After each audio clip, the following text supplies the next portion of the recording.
Well, good morning. Good morning. Good morning, Savannah, Georgia. We're here this morning. We're going to have a history lesson this morning. We're going to do Black history at its finest this morning with our brother Jamal Torre. Good morning to you, brother Torre, and tell everybody about yourself very quickly this morning. So we're going to jump on this morning. It's not a good morning for me. It's not a good morning. I thought you were gonna do the show at Kim's Cafe. I was ready for some pancakes. That's why I went there. I just went to home, man. So that's why I'm in the car. I thought we were gonna be doing something at Kim's Cafe. That's why I was like, so I said to everybody out there, Jamal is here on MLK Junior Boulevard. So I'm gonna probably be driving. Just go to my mama house because I thought, I swear to God, I'll go get me a veggie omelet that scramble and have me some pancakes. And I went in that rushing in. I'm like looking for brother Jerome Irwin. I'm like, where he at? Everybody looking at me. So yeah, it's not a I good morning. no, I apologize because Oh, but oh no. I had some treatment yesterday, Uh huh. and I didn't sleep none at all last night, and I just woke up, so I jumped on from right in. Okay, so it's fine. I just said I ain't getting my pancakes, but y'all know, that's why I was so excited when I was invited to be on the show. That's why I talked to you yesterday. Cause I said I know, cause I said I know I'm gonna be eating tomorrow morning. I know I'm gonna have. So I know I'm gonna have. So yeah, Jamal Teray, if we tell folks we go history and culture. And see, I just got like RG just now. Because RG, he be talking, he be wiping his nose, he be just like that. I don't know why. See, I can't be around them. I was like, just like that. I did just like that. Just what I just looked at myself like I don't wipe my. I'm like, that's RG. That's what RG be doing. He be doing Yeah, that. So yeah. so I know he producing the show, but I'm just saying. But we give history and culture, and that's what we believe. And what I shared, folks, I had these groups of people, educators from around the country yesterday. We did a tour for them, a journey for them. And I told them, I said, we plant seeds for change. And I was in Crawfordville this weekend and was up there Saturday and Sunday for people with having a retreat. And so the same thing I told them, we plant seeds for change. We just give you all the information for you to take it to another level. It's not about me. It's about me just being able to pass the information on, and you take it to whatever level you want to take it to. So that's what we do in history and culture, because, again, that's what we say. We're about involving human rights work. That's what it is. Because, again, about your humanity, you got to know your story about who you are. And so that's why That- we say people think history is something in the past. History is not the past. History is your present. It's your present. It's like what's going on, and everything is tied to history. If you want to talk about nuclear bombs and stuff like that, that's history. And so you gotta have the understanding of that. And so guess what? By having that understanding, passing on, all that is history. So that's just something in a nutshell, to folks. well, that's right. If we don't know where we come from, we don't know where we're going. Number one, we don't know how to set the pace to where we want to be. But I tell you, we we have just celebrated what some of us have celebrated. I ain't gonna say we celebrated. Some of us have celebrated. You're on mute again. You're on mute, Jamal.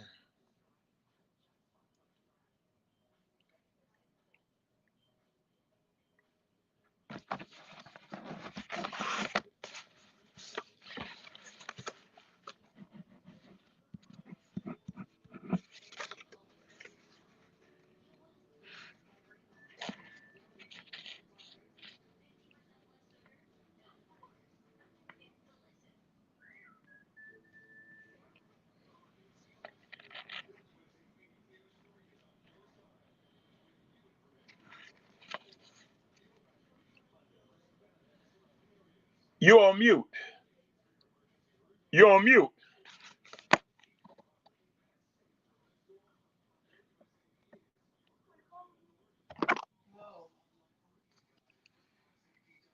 You're on mute.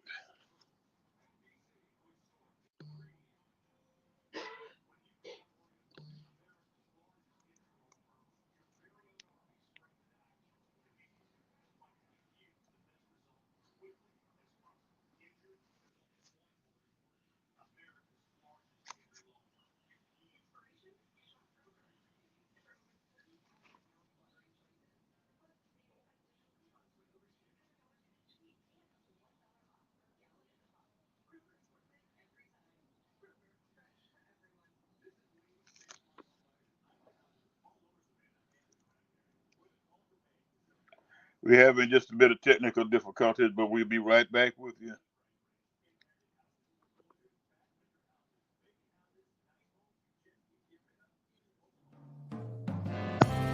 Need your garments cleaned with care and with a professional touch? Then bring them to One Price Cleaners in Garden City at the Old Farmers Market on Highway 80. Service you can count on.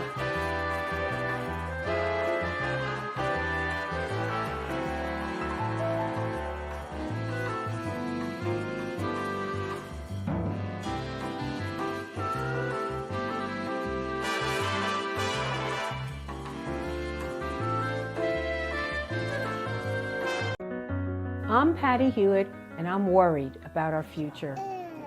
Last one? I think about my grandkids and the belief that they deserve every opportunity.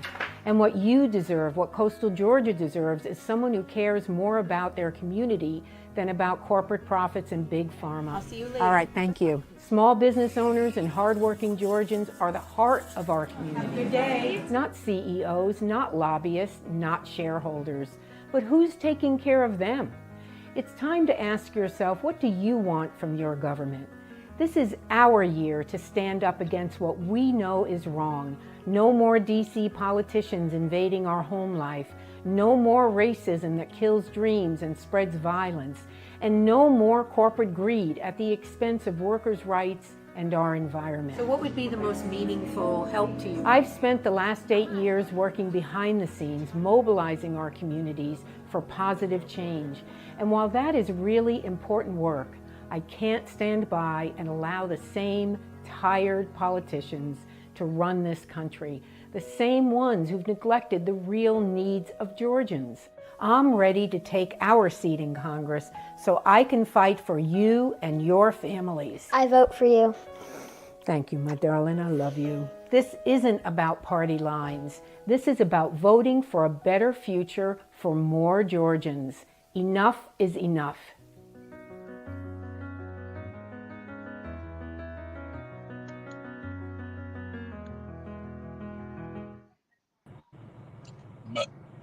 Okay, now you're back. Yeah. So as I was sharing, I was unmuting myself, but it's the system. Don't come. Everybody, HBJ followed the system. We unmuted ourselves, but then the browser was disconnected. So that's what was going on. I want everybody to understand that. So when the community connection said what they said, they were slandering us and they were libeling us, and we think we're going to sue. That's what we're going to sue. Not you, Brother Jerome, but we're going to sue this community connection. That's what we're going to do.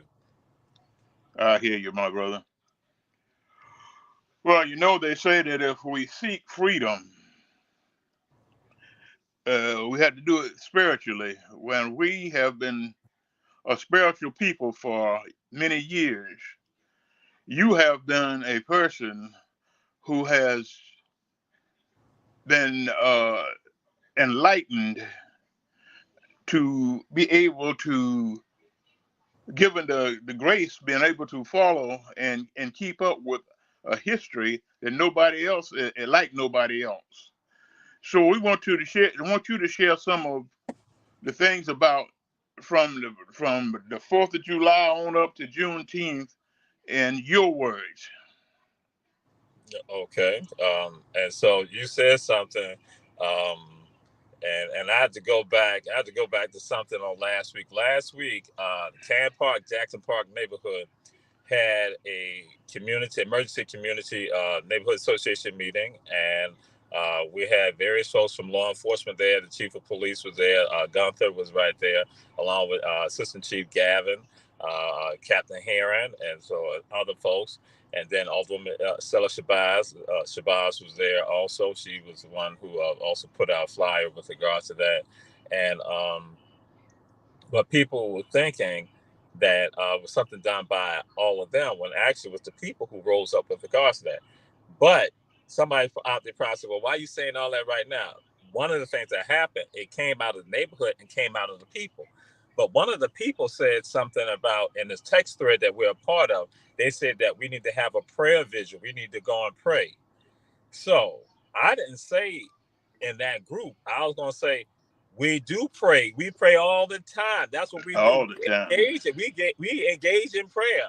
Just like you said, Brother Jerome, you had said that, Reverend Jerome, you had said that we are praying, but we understand that is a given. That has been a part of who we are. But then the element that we miss, that oftentimes when you think about the prayer, is about the action. We need to walk with regard to that. We need to walk with regard to that. We need the action. So it's not just about talking about it. It's about and praying about it. It's about now having action with regard to that. And that action comes in various forms. And part of the action is knowing your story, just like with regard to the prayer. You know your prayers, you say your prayer, you recite your prayers, but that means that you have to take some action with regards to you and your prayers in real time. Like people like to say real time, in real time and in future time. And so we look at that. And so we look at a group of people that were brought here, who understood that the condition that they were put in was not the condition that they're supposed to have. Here go people who understand the humanity. And some of us, we have absolutely lost our humanity for various reasons, a multitude of reasons as to why we have lost our humanity. And I tell folks, I call it our Africanity. We have lost that specialness about who we are as a people and how we deal with one another with regards to that. So when they are brought here, these people know that they're not creatures. They know that they're not animals. They know that they're not beasts of burdens. They know that they are human beings. And as such as being human beings, then there's some things that are definitely tied to them. We don't need the United States Constitution and the Declaration of Independence and the Bill of Rights to go and tell us the rights that we're supposed to have. We knew about our God-given rights as human beings. And that's what they stood on. So they were fighting to maintain their humanity.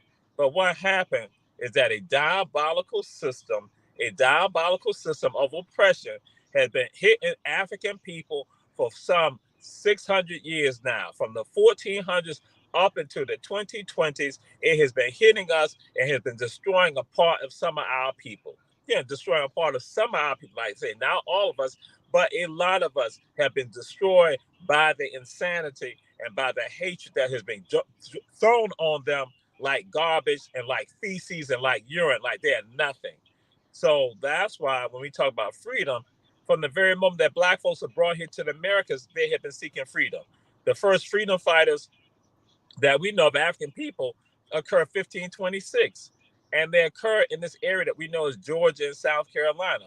Coming out of Florida, these Africans now at some point get with Native people and fight for their freedom. So again, we think about look at freedom from that standpoint right there. So we talking about 1500s, they're fighting for freedom. So now we come to say 1700s, and what we know so proudly is the colony of Georgia and the colony of South Carolina.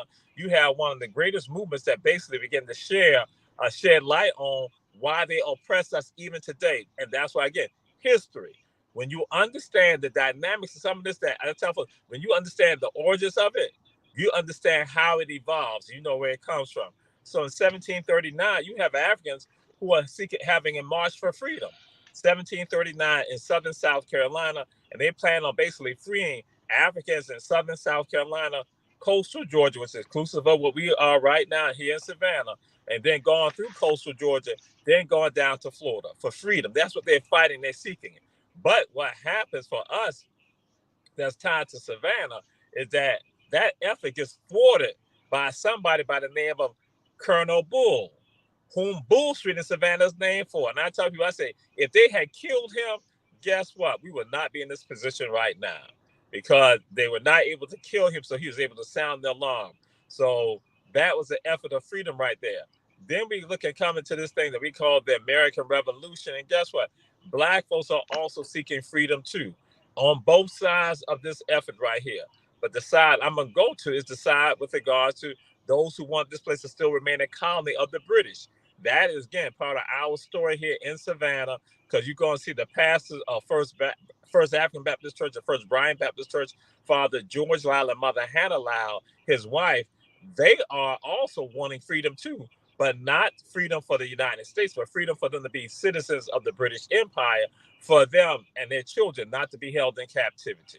So we see them. We see Brother Amos, who also leaves from this area, and he now goes to the Bahamas. And so what Father Lyle and Mother Lyle and Brother Amos would do, they'll start Black churches in the Caribbean, in the Bahamas, and in Jamaica. And so people in Jamaica know their story is tied here to Savannah. Some people in Bahamas, some of them know, but not all of them. but they know their story is tied right here to Savannah. Then you look at black folks like David George also, who's a part of First African, First Brian. They not go to Canada. But not only go to Canada, they leave from there and go to Sierra Leone because it was all tied to that desire for freedom. The desire for freedom. So some of y'all might be not picking up on what I'm saying. I'm just talking to y'all, telling y'all about freedom. That's all I'm having a conversation, a mere conversation on freedom that has now expanded 2 centuries. That's still a part of who we are. And we look at the folks right here in this area. We look at the first black nation in the world, Haiti, that Mother Haiti. Part of the origins of Mother Haiti is tied to this soil right here, where you have black men who are fighting for the United States to become a nation, who are from Haiti, and one of them later becomes a king, the king of IAT of Mother Haiti, and that's our King Henri Christophe. So again, freedom and liberation. And then we move on with regard to Africans on what we know is the who escape out of this area, who go into Florida, that they now become known as the Seminoles. And so Africans out of coastal Georgia, out South Carolina, and Georgia, will become Seminoles. And so Seminoles are not just Native Americans, there's black folks also. We have African Seminoles. And so some people get that all twisted up too at times. So again, what the whole deal is about freedom. And they fight the United States to make sure that they're able to maintain their freedom, and what they call Seminole Wars, that people say should be called the Gullah Wars. So we see that's gone to 1830s, and then we come to something called the Big Shoot. The Big Shoot in Gullah means Civil War. And so what happened, Hilton Head Island taken over early during the war. Hilton Head now becomes the headquarters for the Department of the Army in the South. So right here, Hilton Head Island, under control of the Union Army. But then also, we're going to see a place called Tybee Island and Cockspur Island, which is Fort Pulaski. Now,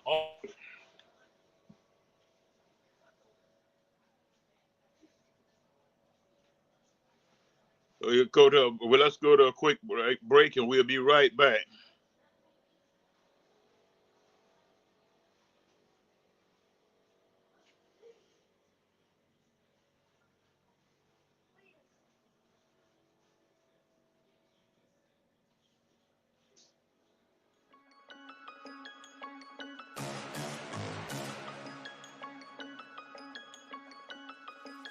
Hello, I'm Richard Coleman, and I'm running for the office of Sheriff of Chatham County.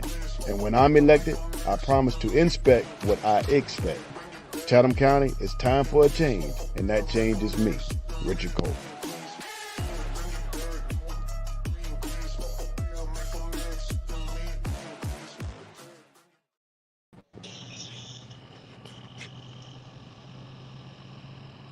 so we are back. Can you hear me? All right. I had logged out. I got logged back in. I came. Okay. All right.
your garments cleaned with care and with a professional touch? Then bring them to One Price Cleaners in Garden City at the Old Farmers Market on Highway 80. Service you can count on.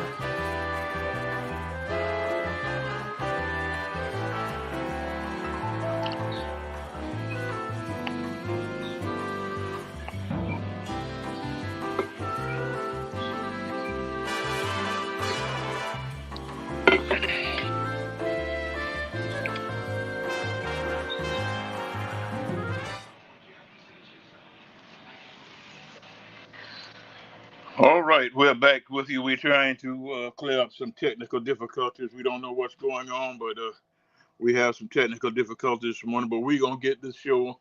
We're gonna have this show done. You will get the information coming out of the vulnerable community this morning. We'll get Brother Torrey back in just a second.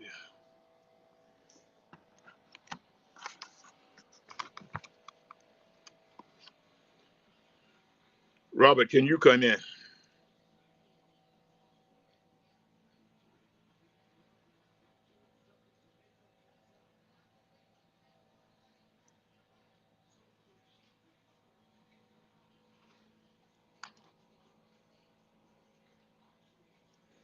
We're talking about black history this morning, and we have one of the finest black history historians around, and that's Brother Jamal Touré. If we can hook back up, we will in just a couple of seconds.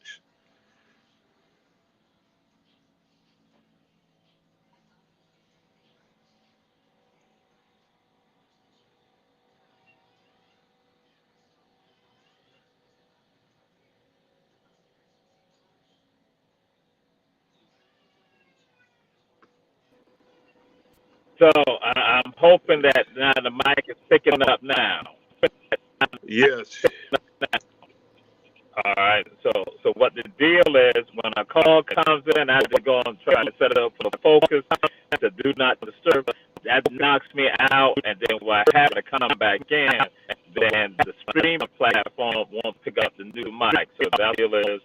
So, but we were talking about, and look, Africans are fighting for their freedom that we know similar, and we move on. We came to here, the Tabi, Conqueror Island, the Civil War, Black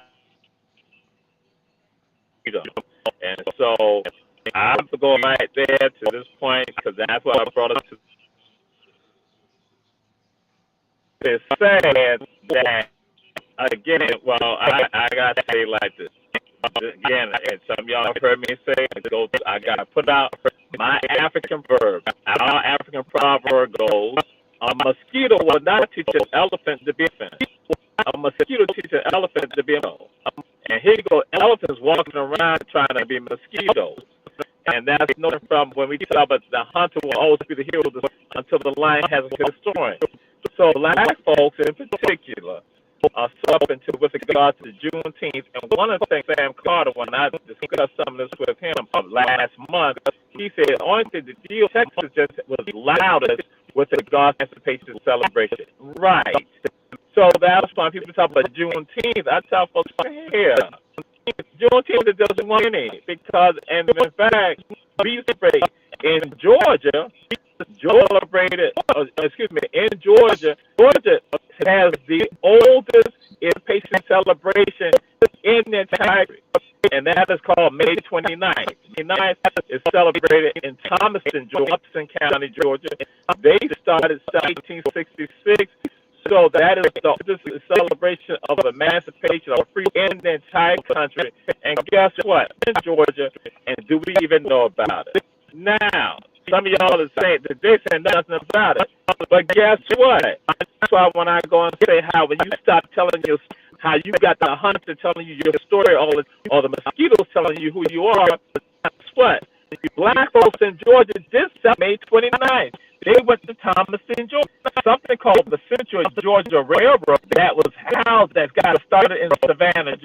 The Central Georgia Railroad, special box cars, railroad cars that will take people from around the entire state of Georgia to Thomaston, Georgia. That was a huge mission. But now guess what? As black folks in Georgia, who was a student about history and culture, They be like, I ain't know nothing about it. But you run around here breaking Juneteenth like it's all of that. I'm telling people, I say all the time, I tell folks, listen here. That's why I don't get concerned about titles and positions. That don't mean nothing. Because there can be brothers and sisters who don't have the school, that have that education, who now know what time it is. But they do sometimes, y'all bully them, you force them not to tell their story. So that's why people hear me talk about also my job. When I do presentations, I say, listen, I got the greatest to know more about history and culture than the so-called. Okay. I thought I did the, okay. We still on? Yeah, we on. We on. All right, that's what I'm saying. When I'm at, we still I thought the do not disturb, so I had that. But in Thomaston, Georgia, we got the longest celebration of freedom right there, Thomaston, Georgia. But guess what? Black folks in Georgia celebrated May as a month with regards to emancipation, and also April. Why is that? Because on April 13th, April 13th or April 11th, that's when an order is given at Fort Pulaski that black folks in Georgia and South Carolina, in Georgia, should be free. And then in May, they now expanded to not just Tybee Island area, but they now going to say, listen, Georgia, South Carolina, and Florida shall be free. So black folks in Georgia, right, in this area in Savannah, they were celebrating April and also celebrating May as time periods for freedom.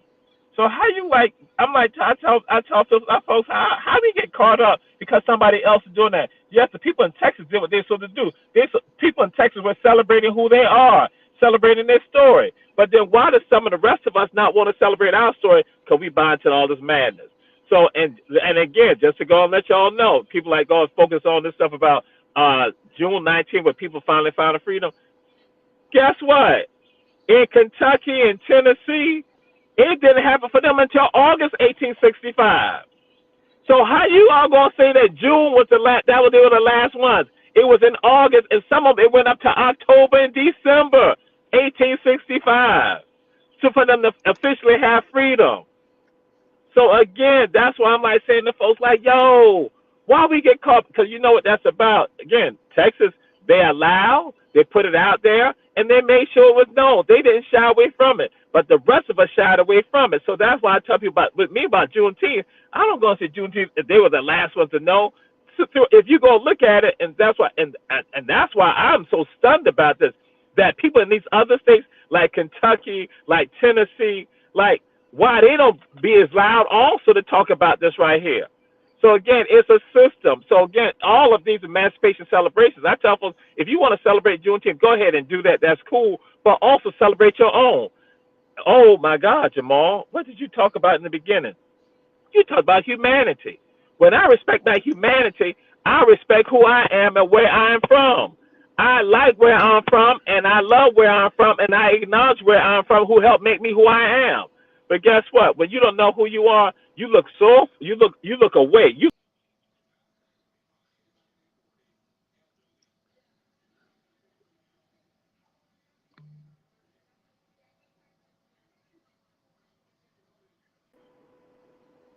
I don't know. See, that producer put me backstage because I looked so far away. He then got mad when he put me backstage. I just did like that. Is that the power of HBJ? That way he did. So I'm just saying, why would I look at Windsor Forest like all of that? Why would I look at beaches, all that? Why would I look at Tompkins like all of that when I'm from HBJ? Should I not celebrate who I am?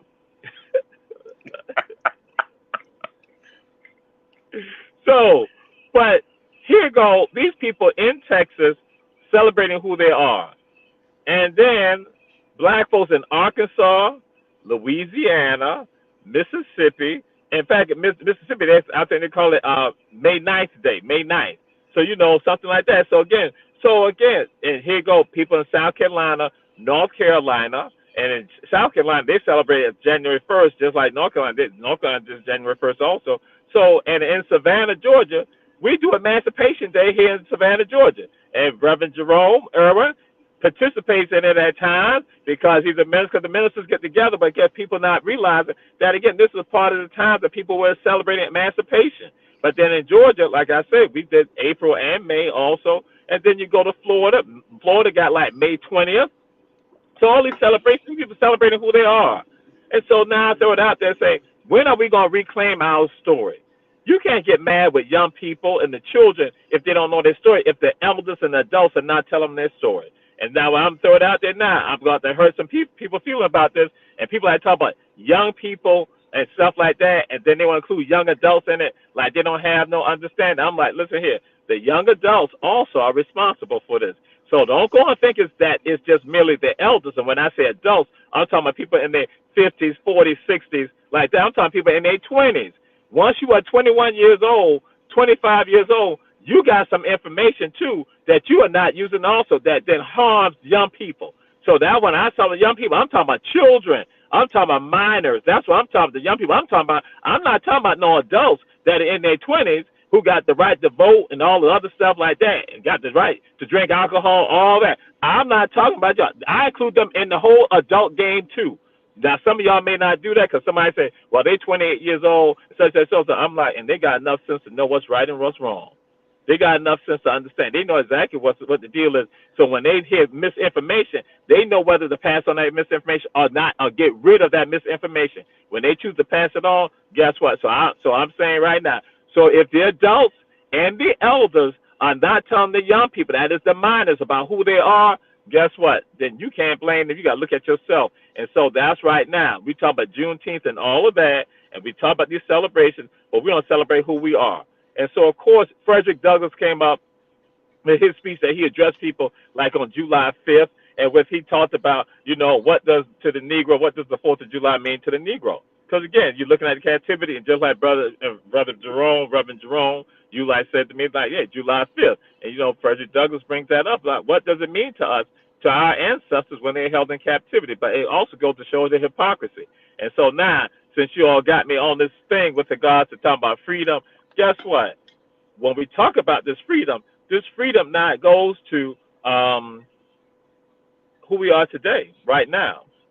We heard somebody make a statement before the Republican National Convention that America is not a racist country.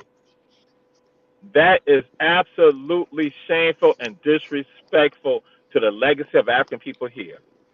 Racism has been inculcated in this country right here from the very beginning. And so when we play this, we are playing the game of the oppressors. And some of us, and that's why I say to folks, black so-called conservative Republicans say nothing to stand up for freedom of people. And I got to throw it out there too. Black so-called moderates or liberals, or even might be conservatives, in other political parties. That's why some people say, well, you didn't say nothing about Democrats. I'm saying it's all the other political parties. If it's independent, if it's libertarian, if it's whatever, communist parties, if again the Green Party, that we find black liberals and black so-called liberals and black so-called moderates say nothing to fight on behalf of black people when they not get called out by the Caucasian members of those parties, that they think that they got to get along with them, as opposed to not being a voice for the people. When if you are speaking up for the people, then that don't apply to you. But it applies to the ones of you who sit right there and allow your friends in the Democratic Party and the other parties to not go and do this stupid stuff and not stand up for us or make it all political. That no, y'all gotta wait. No, we don't have to wait because you don't wait for other people. And so black Republicans in particular, it is so shameful that they go with the almost pet mentality. But now that goes right back to freedom, because what happened in the 70s, that black Republicans were now pushed to that line that basically for you all to be legitimate in our eyes, you got to tout the line that we say. You can't have any different view with regard to that. And that is shameful and that's problematic. And so I just throw it out there and say, hey, listen, we need folks that now be on top of their game and understand what this struggle for freedom is continuous. That's why we say, our thing was La Lucha Continua. The struggle continues. Victory is certain. That's the other part. The victory is certain. And so that's what we're doing. We are making it a sure thing that God has told us in our prayers that victory will be ours. But we got to have the action to it.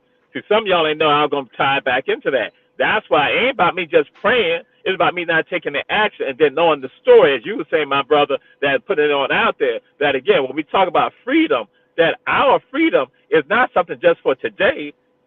It's for tomorrow. But it comes out of what we have gone through previously, and to use that knowledge from the past with regards to that. And so we must fight people who look just like us, because sometimes, as I said, they become pets to these other people who are seeking to oppress us and oppress our people. And so we need to have change. So you told me to go on. That's why I was doing that. And I don't know if you want to interject some things or say some things, because I know some people looking at this right now. They say Jamal just talking.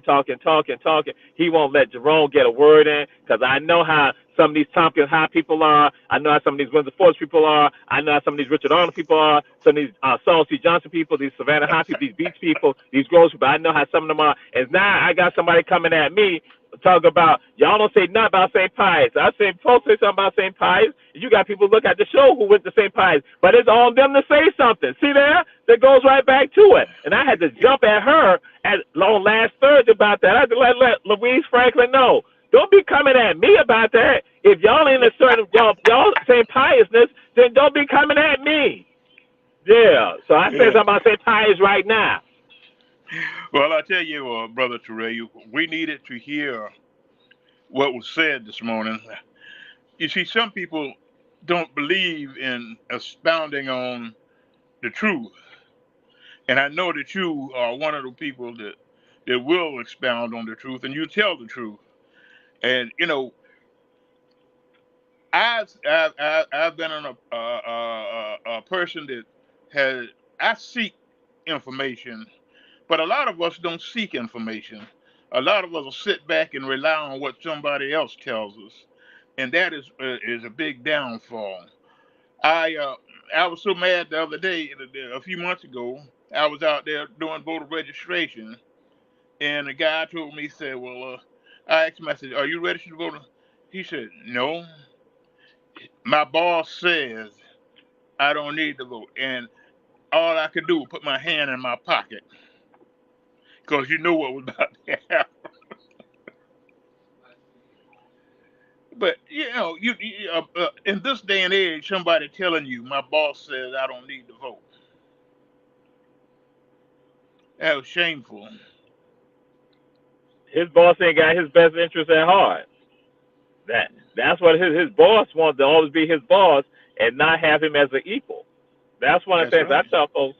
I share information with folks. Not to try to lord over people or anything like that. But again, like I said, for you to take it to another level. So that means That's that right. now what I do, I look at what you're doing based on that information, and I marvel at that, and I'm able to tell that part of it too. So again, so that means that. But if it's about me and about me not wanting you to be equal, then I'm gonna make sure I try to keep you away from certain things that work to your advantage. That's when you said it. That's why I look like what the world that he legitimately thought and he accepted that because that was his boss. Like that, That's come what on now. we Yeah. have that same problem when you're talking to a group that works at a particular location, and and you're trying to organize them for the betterment of their job, and they telling you, well, the boss say this, they gonna do this, and they gonna do that. If they were gonna do it, they'd have been did it. And if they promising you this, and you're not organized, then they're gonna take it away from you when they give it to you. And also, they've already had intentions at times of thoughts to get rid of you anyway, or to do things to you anyway. So you thinking that you just biding your time, you just coasting along, you just sailing along, but then you're not realizing like, wait a minute, regardless of what I do, they want to do something to me anyway. Just a matter of time. Yes, That's it. yes, That because is it. that's how evil functions. I'm like saying, because if somebody, and I was going to say, the same people who talk about prayer, if people are righteous, if people are good, if they're glorious, then they don't have a problem with you having a different opinion, having different thoughts. But if they are not righteous, then guess what? They have a problem with you having different opinions, different thoughts. Yeah, That's yeah. true. And so that's That's why I true. tell people, that's why it comes down to us constantly being vigilant about this right here, making sure people know who they are, because it's about empowering. Because You want for your brother what you desire for yourself, and that's spiritual. That is religious. That comes from God. You desire for your brother what you desire for yourself. You desire for your sister what you desire for yourself. When you don't desire that for your brother, your sister, then that's right there is a problem right there. That's a sign. That's a sign. And that goes right back to when we talk about freedom. Talk about freedom. Here go black folks, and I'm going. And again, y'all might say I'm picking on them. I am picking on them because I want some of y'all to understand that that's why when these black Republicans go and make excuses for oppression, guess what? They don't desire for their brother and their sister what they desire for themselves. They want to be up here, and they want you to be right here. But they think these other people are up all the way up here. So that's why they're closer to them. Yeah, insane. That again, they don't desire for you what they desire for themselves. Again, being one up. And that's why again, and that's not freedom. That is still continue, that is still captivity. And that you can play the game so you can try to talk about God, but you are ungodly. You're not godlike, you are ungodly. Because God, that's what God ordains. That's right. You play the game. You make this distinction.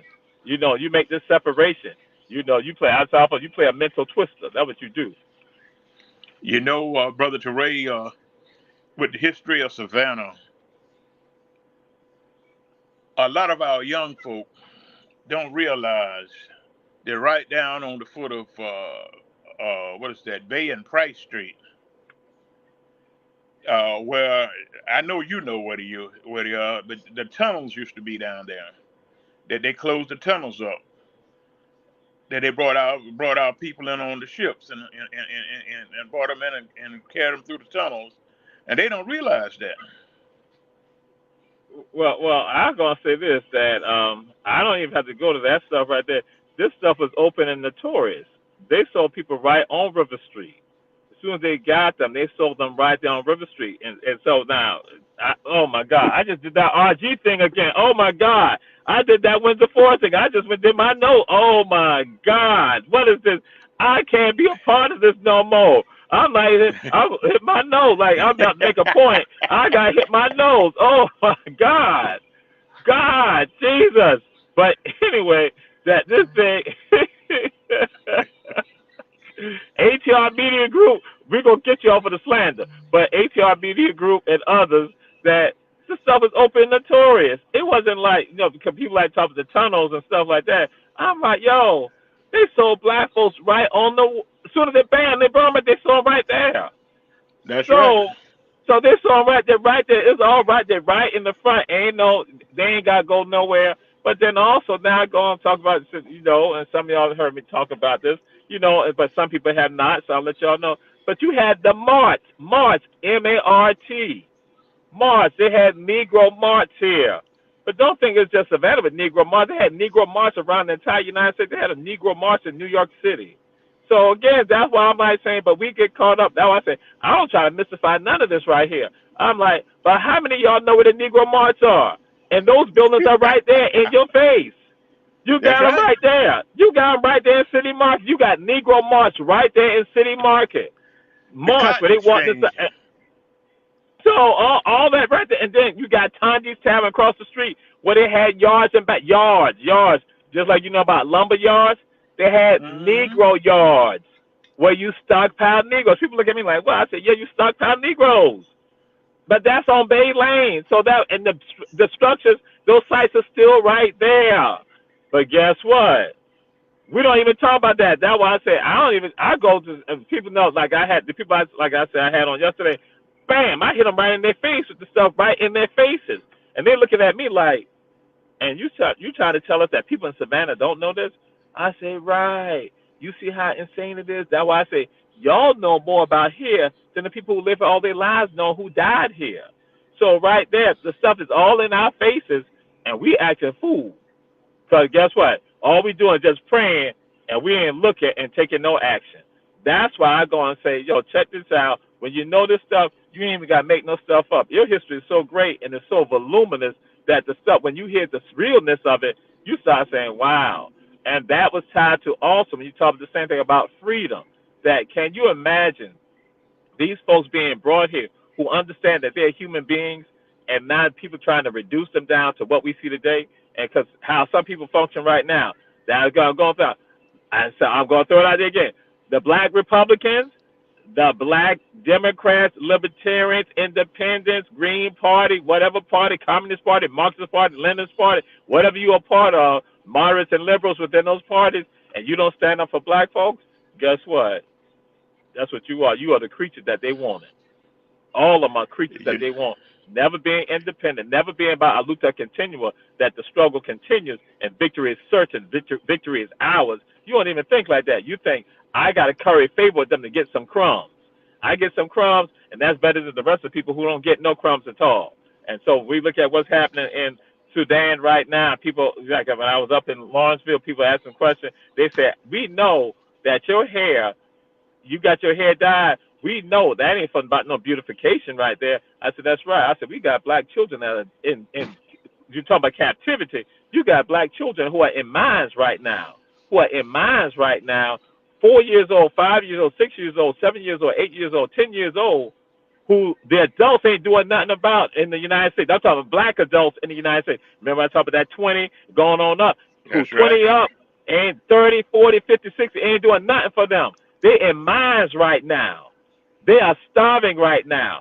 And then you got them in Sudan, where these are people who pour bull urine on their heads and turn their hair blonde because, again, that's tied to them and what they do in their culture. And so I'm like, saying, we got to bring attention to this right here. I said, how y'all are so aware and so astute? Y'all are so on top of y'all game, and y'all got black folks over there right now who are eating sand. You got people, parents right now saying, my children are eating clay for them to live.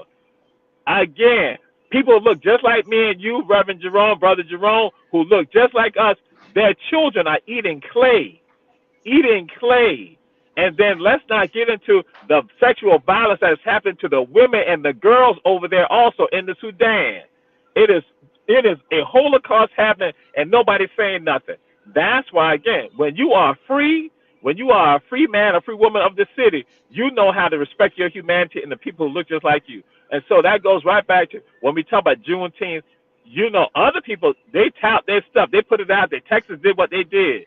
But the rest of us sit silent. And right now in Africa, you got people over there starving, people not being mutilated, being killed, people who don't have any opportunities. But you got your cell phones, you got your laptops, you got all those devices, all because you got black children who are 4 and 5 years old going into mines to get the coltan, get the cobalt, getting the bauxite, and all of that being done. And guess what? We don't have no concern for their humanity. We have no concern. And that's why we're supposed to be making these outcries. That's why we're supposed to be talking about. That's why Camp Park, Jackson Park. That's why they did what they did. It was the people who did that. As I had to get on some reporters, I was like, listen, you interviewing this man over here. He wasn't the one that did this right here. It was this older sister right here who led this right here. Y'all ignoring the older sister. I'm like, that's who you need to be talking to. And they're looking at me, and guess what? Who were the ones? They were young adults. They were young adults, That's and right. I'm looking at them. And so I had to then, and I contacted one of the reporters there, one of the anchors there. I said, listen, they're busy talking to so-and-so. They should have been talking. Because, again, why were we there? Because the community rose up. The community said, it just ain't about no praying. We got to take some action. But now what we got to do now, the next key is the follow-up. And that's why we don't follow up. That's why the first black celebration of independence, guess what? They still go on. But everybody That's else right. has forgotten about it. But the people in Texas continue to put out their story. But here go us, we stop because guess what, Reverend Jerome, you went and said it. Because my boss told me. My boss told me this right here. My boss told me that. My boss said this right here. My boss. And so guess what? Your boss done miseducated you and misled you and now got you still in captivity. So it just ain't about June 5th. It ain't about Juneteenth. Guess what? Black folks still in captivity right now. Mentally, psychologically, physically, spiritually. Yes. Still in captivity. Well, my brother, I tell you what, you have enlightened a multitude of people today. We appreciate you on short notice coming on, but I know that you are capable, you're able, and you're a willing young man. Now, one day next week, I have to buy you breakfast. That's why I was going to do that like that. Kim's Cafe right across the street. That's why I'm right here, Kim's Cafe. That's why I'm waiting. I had in my mind. I had, just like this, visions of sugar plums dancing in the head. I had visions of, veggie omelet dancing in my head with pancakes. I had that in my head. I hear you. Yeah, that medicine though. That medicine had me wore out, and I said, I bet not try to even drive this morning. Yes, sir. Oh, yes, sir. That's about being safe. Yeah. Unlike, like, see, if it was somebody, like, but I just say this, if it was, say, Julius Hall or Dr. Robert Bryant, they will force you to come out. Reverend Alan Manning, they'll force you to come out. See, because, see, that they have no consideration. See, I have consideration. That's why I was like, yes. So, yes, sir. And you didn't go to Tompkins High School. I did. That's right. But see, I didn't call out high school. I just want to call out the names of the individuals. You had called out the high school, but I ain't had say nothing. So that's why I want the community people to understand that, and the ATR Media Group people to understand that he called it out. Wasn't me. He called it out. He called it out. He called them out. He called them out. And see, I went to Tompkins, so I can talk about the Tompkins people because we know what we all stick together. See. Yeah, yes, sir. That's true. That's true. That's true. That they stick together, right or wrong, they stick together. I wasn't gonna say that part. Nah, I'm just saying. I just said it, right or wrong. Yeah. What that Winter Forest is? I can't even read that. It's some type of gibberish. It's called gibberish. It's called gibberish. I can't even make that out. It's unintelligible. We can't make that out. I can't see what it says. I can't see what it says. What does it say? But I know if it says something, I think it's almost demonic. It's almost demonic. Yeah, it's demonic. All right. Well, ladies and gentlemen, we are so glad to have y'all with us this morning. You've been on listening to the vulnerable community. And we are so glad that you got a history lesson today from one of the best historians in the South. And he may be one of the best historians in the whole United States. But he knows the story, and he will tell the story. And we're going to arrange, before you go, though, tell them about Day Clean, my brother. All right, we have various composers of Day Clean, the African Soul. That is our activism and also our living history and our presentations. We do presentations. We go wherever. That's why I said I was just there in Crawfordville, so they wanted the African Spirit to come up there and give some of the history and connection and involving the groups of people up there. They were dealing with financial literacy and also investments and all that. And the African American Muslims. And so we did that for them. They had a 3-day retreat there. And then we were up to Dr. Mildred McLean, Citizen Environmental Justice, had their Southeastern Regional, environmental conference up there in Atlanta the week before. We did that for them. And we had people from around the entire country, and we're giving them history and culture about the environment. So that's what we do. We do that. Then we have Day Clean Journeys, which is our tour company. So we provide a variety of tours. We offer daily tours in the city, and then also outside. We can do group tours outside the city. We go southern South Carolina, coastal Georgia, even to northern Florida. But I tell folks, I let my people in northern Florida and Hamlet, but we can cover all of that, and that's what we do. You can reach me at 912-220-5966. 912-220-5966. I tell folks, if you call, leave a message if need be, or you can text. That's one of the fastest ways to do that, and hit us up. Again, 912-220-5966. And we tell folks we'll give you information. You need somebody to come speak, present. People have me do it for family reunions, churches, all that. That's what we do. We've done it for weddings, homegoing services. We do all of that. That's what we do. History and culture. We empower our people. We are a human rights organization involved in history and culture. That's what we do with our museum in Riceboro, Georgia, Geechee Kunda. And so, and the colors that people see at Geechee Kunda, the first color they see at Geechee Kunda is red, because that's a sign of God right there. Red, like HBJ, Herschel Vespine Jenkins High School, 1800 East Duran Avenue, the #1 school here in Savannah, Chatham County, Georgia. Here we go again. Oh, y'all having something Friday, aren't you? Uh, the ball is going to be. I think the ball is next week. The red and black Okay. ball. No, I thought y'all had Wait, yeah, stop, yeah. Well, what happened? See, Reverend Jerome, yes, he's invited because again, we had to invite some of y'all now. If some people are interested, contact me on Friday. There's going to be at the Civil Rights Museum, 10:30 a.m. at the Civil Rights Museum, 460 MLK Jr. Boulevard. But you need to contact me for me to have you in the number. And this is involving a Gullah Geechee environmental conversation regarding water. And certain people are invited to it because what the deal is about us having a conversation and discourse because we need people like Reverend Jerome was saying that sometimes people don't talk about it, and I had to invite people that I know are going to talk about it because we're going to have Queen Quet there. She's the hostess of this and some other folks, and we're doing water because just like last week, 52nd and Montgomery Street flooded. But then also, you have parts on West Savannah flooded. Folks on the east side flooded. So that's on next week. So just to throw it on out there. So that's why I'm letting you know we're having a meeting on this Friday. But you have to contact me. You just because I've invited certain people. Not everybody's gonna be because again, we don't let anybody come to Sunco. It's about us not having this real conversation. And a lot of people shying away from talking about these issues that, again, because we see in Taylorville, because that's why I knew people who are leaders who speak out. And guess what? I got them in the early 20s on up.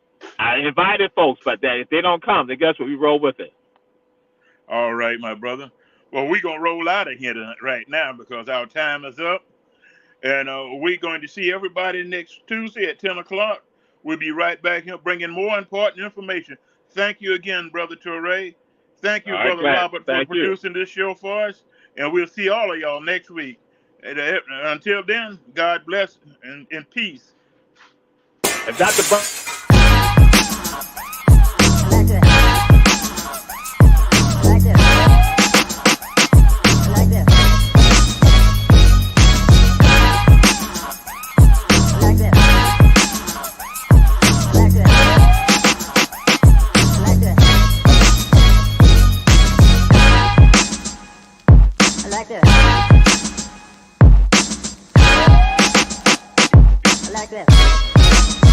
Dr. Bryant wants to go to